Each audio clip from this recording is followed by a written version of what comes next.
हिंगोली जिल्ह्यातील खंडाळा गावामध्ये भीषण पाणी टंचाई निर्माण झाली आहे। परिसरामधील तलाव कोरडा पडल्यामुळे नागरिकांना पिण्याच्या पाण्यासाठी मैलभर पायपीट करावी लागते। खंडाळा ग्रामस्थांना अनेक महिन्यांपासून भीषण पाणी टंचाईचा सामना करावा लागतोय। गावाजवळच्याच वडद तलावानं तळ गाठलाय आणि त्यामुळे विहिरीतील पाणी त्याचबरोबर बोर सुद्धा पूर्णपणे कोरड्या पडल्यात। अशामध्ये जलजीवन मिशन योजनेचं पाणी देखील गावात मिळत नसल्यामुळे गावकऱ्यांना आता पाण्यासाठी भटकंती करावी लागते। आमच्या इथं पाण्याची अजिबात सुविधा नाहीये, विहिरीला पण पाणी नाहीये आणि खूप परेशानी होते। आम्हाला मुलांना वगैरे शिकवायचं सोडून आम्ही त्या मुलांना हेच पाणीच आणण्यात आम्ही व्यस्त राहतो। पाण्याची आमच्या इथं काहीच सुविधा नाही आहे। वापरण्याचं पाण्याचं काय? वापरण्याचंही नाही सर आणि पिण्याचंही नाही।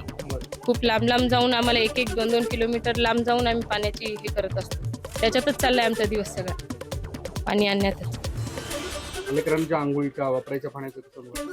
ते 1-2 दिवसालाच आता पाणी खूप लांबून आणायचं सर आणि त्यांनी आंघोळ घालायचे आणि मग ते आंघोळीचं उरलेलंच पाणी असं त्याने साफसफाई करायची, घर वगैरे पुसायचं, त्याने त्याच पाण्याचा वापर करायचा। आमची एक मागणी आहे सर, आता हे खूप अवघड महिना आहे, मे महिना, आम्हाला आता त्वरित लवकरात लवकर हे चालू करा, टँकर चालू करा। जानेवारीपासून पाणी नाही, पियाचं देखील पाणी नाही आणि सांडावंबडीचं तर आम्ही 2-2, 3-3 दिवस आंघोळीच भेटत नाहीत आम्हाला पाणी करायला।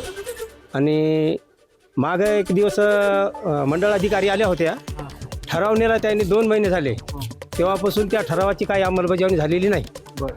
मी एक दिवस भेटलो होतो मंडळ अधिकाऱ्याला, त्यांनी सांगितलं की वरच्या अधिकाऱ्याकडे आहे, आमच्याकडे काही नाही। आंघोळीचं वगैरे कसं वापरायच्या पाण्याचं काय? आंघोळीच्या पाण्याचं सर आता 2-2, 3-3 दिवस आम्ही आंघोळीच करत नाही। कशानं करणार? पाणी नसेल तर काय आंघोळी करणार? काय मागणी काय आता? मागणी आमची आता शासनानं तातडीनं म्हणजे एकदम मदत करावी आम्हाला, पाण्याची टँकर पाठवून द्यावं। जानेवारीपासून पाणी नाही आमच्या इथं, पियाची लई परेशानी पाण्याची, विहिरी सगळ्या कोरड्या आहेत। एबीपी माझा, उघडा डोळे बघा नीट।